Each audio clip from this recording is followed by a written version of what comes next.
عايز تتقدم خطوة في طريق حلمك؟ عايز تعيش حياة سوية؟ عايز تغير من نفسك وتفهم حاجات جديدة؟ عايز تعرف الغلطة اللي ممكن توقعك وتوقفك مكانك؟ كل ده هتعرفوه النهاردة. أهلا وسهلا بكم أعزائي المستمعين في بودكاست قلم حبر. البودكاست بيقدم لك مواضيع تهمك، والمواضيع دي بتساعدك على تطوير ذاتك وتحفيزك للنجاح والتقدم، وكمان هيقدم لك قصص أشخاص حققوا أحلامهم وهيكونوا لينا محفز لتحقيق أحلامنا. أنا نرمين حكيم من بودكاست قلم حبر. هنتكلم النهاردة في موضوع مهم جدا، وبالأخص للشباب اللي عندهم طاقة كبيرة بس مش قادرين يوظفوها في مكانها الصح. عشان كده أنا جاي أقول لكم على شوية معلومات صغيرة هتخليكوا تعرفوا إزاي تطوروا من نفسكوا وإزاي تعيشوا حياة سوية.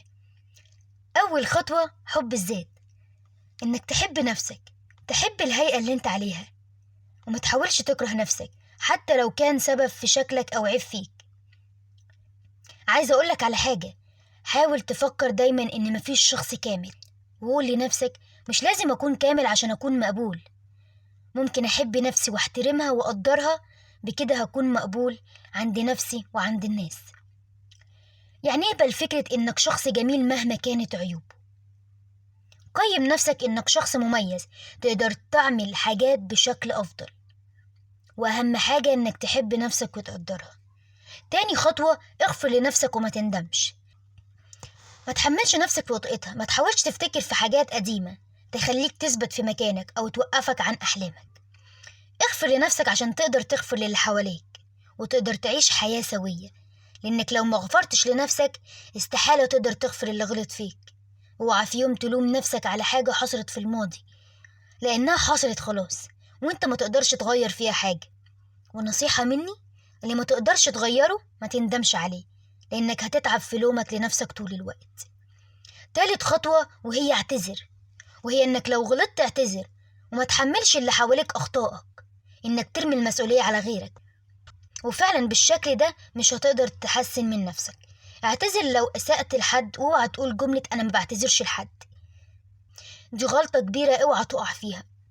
لو غلطت اعتذر، ساعتها هتكون جاهز لأي حاجة جاية. مش معنى إنك بتعتذر إنك شخص ضعيف أبدا، أنت كده شخص قادر تواجه، شخص بيحاول يصلح اللي عمله.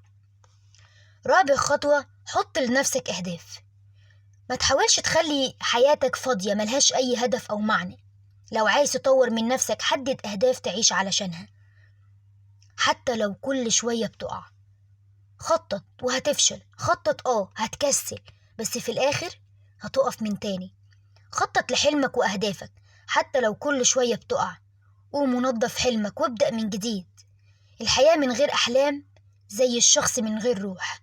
هل تقدر تعيش من غير روحك؟ خامس خطوة خلي مبدأ الاستمرارية جواك. استمرارية أحلامك وأهدافك وطموحاتك مهمة جدا، وما تخليش شخص يوقفك عن كل ده حتى لو انت الشخص ده. مش عيب انك تتلخبط وتغلط وتحاول تاني وتالت ورابع وممكن عاشر كمان. العيب الحقيقي انك تيأس وتقف مكانك. ومن تجربتي في الخطوة دي، وكانت أكبر غلطة غلطتها من زمان، إني ما استمرتش في حاجات كنت بعملها بسبب كلام الناس وسلبياتهم. لكن قررت إني ما استسلمش واستمر في أحلامي وطموحاتي، وإن الحلم مش بيتحقق بسهولة، لازم إصرار ومعافرة حتى مع الكلام السلبي المحبط. أهم خطوة من الخطوات دي الاستمرارية. سادس خطوة اثبت نفسك. خلي كل اللي حواليك يعرفوك عشان يستفادوا منك ومن التجارب اللي حصلت لك.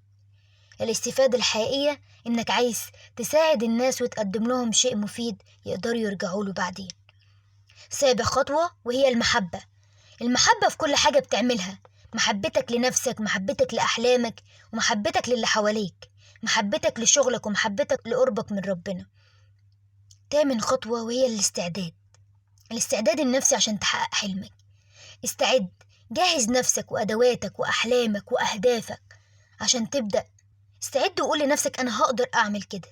عدم الاستعداد دايما بيوصلك لطريق مسدود، طريق بيخليك مش قادر تنفذ حاجة، بيخليك تأجل أحلامك وطموحاتك، حتى بيخليك شخص بيخاف يتقدم بأي خطوة انت عايزها.